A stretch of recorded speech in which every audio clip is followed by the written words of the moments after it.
and Eastern Kentucky. This is WYMT Mountain News at 5:30. Good evening, I'm Steve Hensley. Since Black Jewel filed for bankruptcy, some miners are looking for a new start and a new career. WYMT's Madison Pergram was at Hazard Community and Technical College for the lineman training program today and talked to Black Jewel miners who are moving past coal.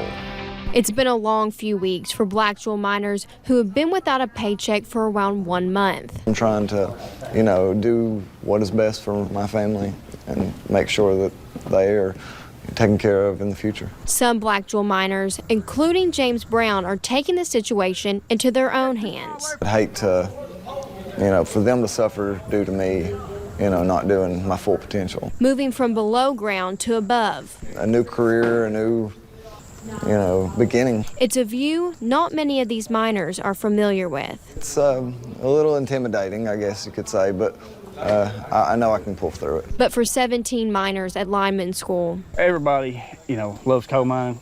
We didn't have to do it, but we wanted to do it. We chose to do it because we love it. And to start a new career, and it's a little scary. It's a view they're willing to get familiar with. Even if it's climbing that high up. For David Estep, even if it means reaching for higher heights. I don't think a coal miner's scared of any work. To be able to put food on their tables and provide for their families. The new career chance and what Hazard's doing here and giving us a shot, it means the world. We really appreciate it. Climbing and digging in to get back to their normal life. In Hazard, Madison Pergram, WYMT Mountain News. EKSEP is partnering with HCTC to help the miners pay for the training. It lasts about 12 weeks and will provide the miners with many skill sets aside from lineman work. Now, we also want to tell you about a 5K being held in Letcher County tonight to support those miners. Registration is open now at the Recreational Center, and we'll have more from that event coming up at 11. Today, Senator Rand Paul also issued a statement about the Black Jewel situation, saying, quote, "Our office is in contact with all parties involved and is monitoring the situation closely. Senator Paul understands the miners' situation and absolutely believes they should be paid for their work." Hundreds of people were evacuated from the Amazon Fulfillment Center in Lexington this morning. 6 employees were exposed to a vapor coming from a package, causing some irritation in their eyes and throats. A hazmat team monitored the situation before entering. Once inside, they quickly located the package, putting it inside a 55-gallon drum. The team later discovered the package contained a dry powder that mixed with an incompatible substance.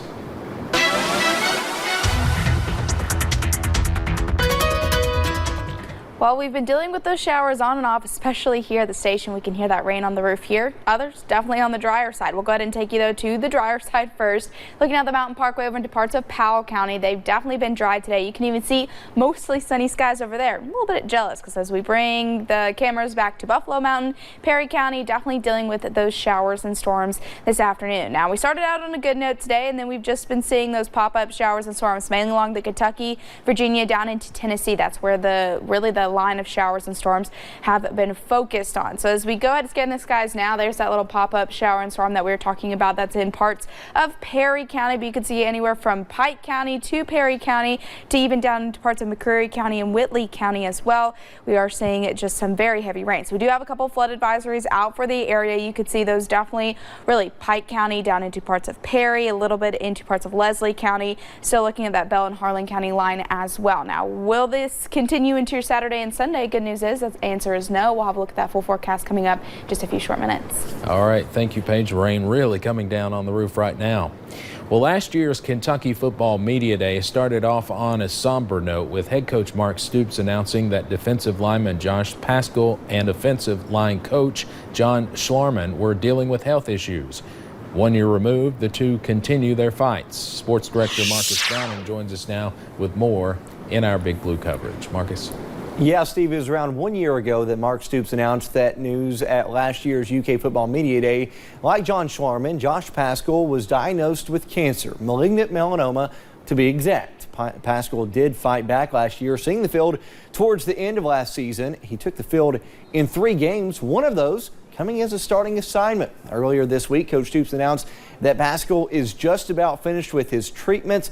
Paschal says he couldn't have gotten through this tough time without all of the support from the Big Blue Nation. Being able to go to the women's clinic like I did a couple of days ago, and just people come up to me talking about how they're cancer survivors and how they looked up to me, but they don't know that I actually look up to them too. Just because I have this platform doesn't mean that what we're going through is any different, and their trials may be even harder.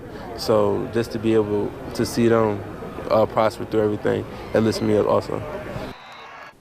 Coach John Schlarman is continuing his fight. Coach Stoops said Schlarman is still at the offices as much as he can be and only misses a practice when he has a scheduled treatment.